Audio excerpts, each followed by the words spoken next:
Hello, everyone. Welcome to LitChats. My name is Amber Peterson, and I'm the Chief Program Officer for LitWorld.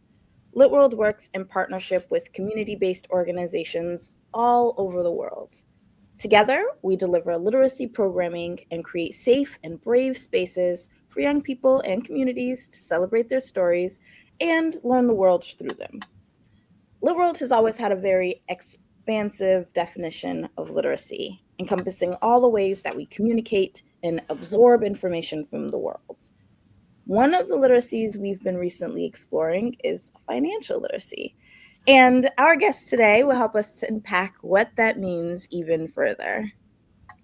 Georgiy Zhikharev is a director of investments at JP Morgan Private Bank in New York and LitWorld's board treasurer.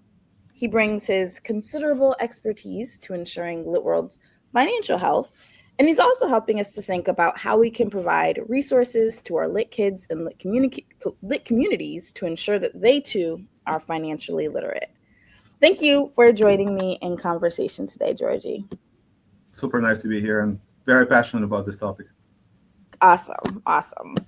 So, as I mentioned, this idea of financial literacy is something that we've been grappling with a lot at LitWorld recently.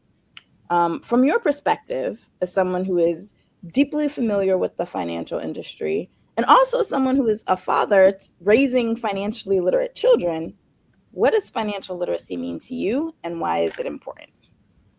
Absolutely. Well, thank you for the question. I do think that financial literacy works the same way as any literacy, right? It's basically learning a way to both understand and communicate ideas in a certain area of life, in this case, in the area of finance, right? And so a lot of things that we're going to talk about today are parts of the financial system and the way you should think about how to deal with money and being literate about it. It means being intentional and understanding of what's going on and making decisions that will eventually prove to be right.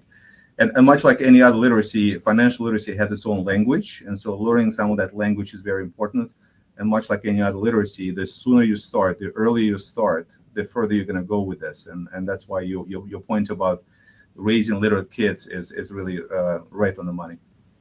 Absolutely. I know for a lot of people, myself included, that invitation to kind of financial literacy doesn't happen until much later in life. So I think, like you said, the earlier we can start having these conversations with young people, the better for them and the better for our world as a whole. We need more financially literate people. I was thinking about the seventh strength, and I was thinking about where the financial literacy really plugs in the most. And I ended up with confidence. I think financial literacy has a lot to do with the confidence and being able to create a situation where you can make your own decisions. Really, that's what it's all about, is creating that financial stability and understanding of how the world works so that you can be confident. But there is a flip side of it. Once you are confident, once you are financially stable, I think kindness takes over, and you can share it with other people, and help them be in the same position, or just share your resources if you accumulated some. And to me, kindness is the ultimate strength. I mean, that's something that we really don't have enough in the world, and so the more we can get, the better. No, I love that. And I think you're absolutely right. And I think that when we start teaching kids about financial literacy young, we can start building that ethos around finances that sometimes feels like it's missing when we think about financial literacy. And continuing to lean into the seven strengths, I think there's some courage that is part of that conversation as well, especially when we think about our finances as a language. Our money does talk. What we spend our money on, how we use our money, all of that is important, and in a very real way helps to shape the world. So us being able to use our money in ways that are meaningful, I think is really, really important. You're spot on. And again, continue with the strength. The hope is that money, which is really the big part of the financial literacy, that money does not become a goal unto itself, right? So money is simply a means to do other things in life, and that's how everybody should think. Maybe that's the first thing about financial literacy is that don't get obsessed with money. Money is just a thing to do other things in life and help others, really. And so from that perspective, I think if you keep that in the back of your mind, financial literacy would be very helpful. I love that. I love that. I love that. We went through almost all the seven strengths too. Perfect. Um, so imagine that you have 3 minutes to give like a crash course in financial literacy. Yeah. What are three financial literacy terms or concepts that you think everyone should be familiar with and why? Well, it's great. And the great part of this about this question is that if you ask me 10 times, I'm probably going to give you 10 times three different things about it. But there are some fundamental things that I think everybody should start with and everybody should consider. And to me, the number one, the starting point, and really the simplest thing you can do at home really is budgeting, right? This concept of budgeting sounds simple, but as with any literacy terms, I think there's more depth beyond the simplicity. And the budgeting is simply just looking at your finances and trying to understand where the money comes from, and where the money goes, right? And this intentionality, being intentional about where the money shows up from, and how you can secure those sources, and more importantly, how do you use it, right, in a more productive way. I think that part of the exercise is really what opens your eyes to how to make it more sustainable and how to become more financially stable.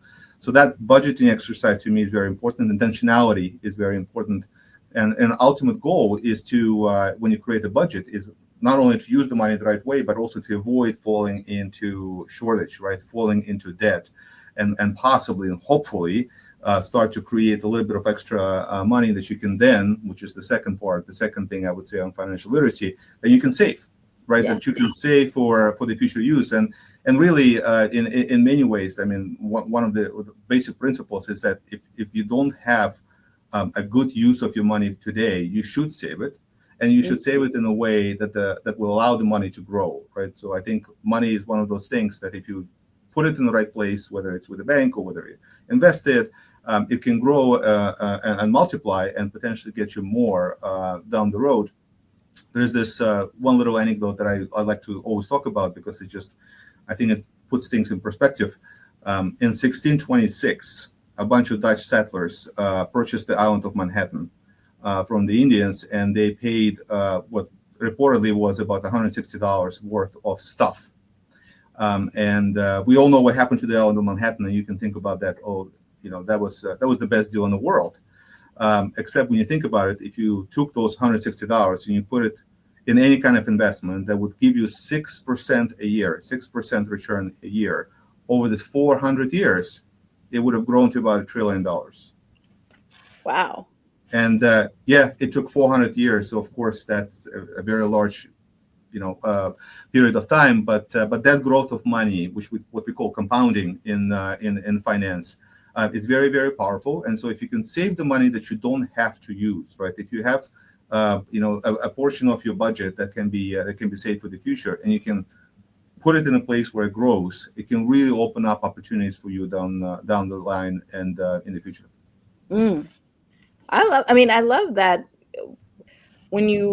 I think for a lot of people who do not have like a financial literacy background, this idea of like what finances are and how they work feels like it should be so complicated. Like there's some secret that people who understand finances know that the rest of us just don't. But to your point, I feel like it's the concepts are pretty simple and they are ones that I think we know at the end of the day. And not to say that it's easy to budget or to save or to be able to take advantage of compounding interest. But at the end of the day, those are kind of the basics of being able to operate your money. Yeah, to your point, it's all common sense. I mean, I think that we do use a lot of terms, and that's what actually happens a lot with the any kind of literacy, right? So a group of professionals create their own language and their own jargon, and it's very difficult to penetrate it. But I mean, beyond a lot of that is really common sense. And the way I always think about budgeting and saving and other things is you need to, whatever you do with your money, obviously there's needs that have to be met. But once you've met the most basic needs, you should think of your money, whether you spend or save, as investing, right? Because if you spend your money, you should think of that as investing in yourself, right? That's how I always think about it, right? You should invest in yourself because the biggest asset you have, the biggest thing that will bring value over time is you. So any kind of money that you spend on yourself, making yourself better, will pay off, right? It's the same as investing in any financial assets, right? It's investing in yourself. It kind of works the same way. And so, again, it's very common sense, very, very much a common sense from that perspective. And I think if you keep, again, that perspective in mind, you will be able to be very intentional, and you will be able to use your money very thoughtfully. I love that. And not to bring it back to the 7 strengths, but thinking about belonging, and thinking about how important it is for us to demystify some of these financial terms so that people do feel like they are able to have these conversations, I think is so important. I think, again, so many of us are afraid of finances because we don't understand. But at the end of the day, these concepts can be broken down. So thank Yeah, you. I think it's also very, sometimes it can be very scary to part with your money, right? So Oh, again, yes. savings, some people might think of savings as sort of like, here, I have my money in my hands, and all of a sudden go somewhere, right? And I think you also need to be financial literate to understand that this money is protected, and this money is is available to you.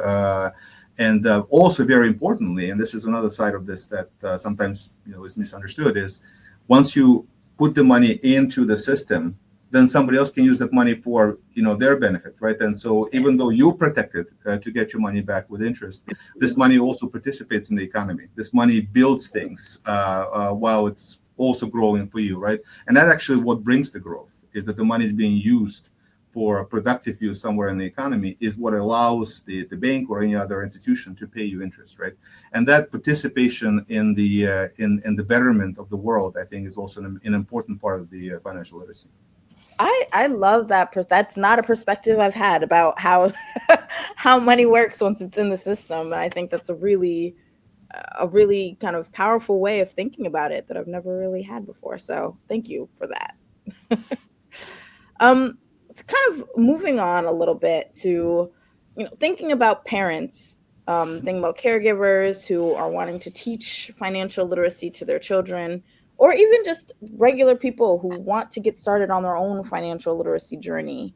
What practical steps should people take to build a foundation in financial literacy? Yeah, I'm going to go back to the first thing I said about the budgeting, because I think the budgeting is just such a practical exercise that anybody can do. And maybe one thing I'll underline there is that there is no small or large thing that the budget wouldn't work for, right? So you can budget for a trip, you can budget for a month, you can budget for a week, you can budget for a school purchase, or like if you want to purchase something for school, and how do you get there? How do you create the budget to find money for it? So this exercise of budgeting is really something. It's like a skill, right? You have to hone it. And when you start thinking about it, I remember my both of my daughters are out of middle school by now, but remember in middle school we would sit down and they would create their first budget for a month, and they had to learn about, oh, I have to pay for electricity, and I have to pay for insurance on the car, and that sort of thing. It's really, on one hand, it might be overwhelming for a kid, but it's very important because you get into this mindset of being intentional about money, being intentional about what the outcome should be in life and in those exercises. So I find budgeting to be a super easy and good way to get yourself into it. And then the other thing I was thinking about is just like you learn new words for tests, for anything, for spelling bee or whatever, right? Just have a discipline of learning one financial term a month, right? And again, there's a lot of resources available. Pick up anything, like pick up what is a liability, for example, as an example.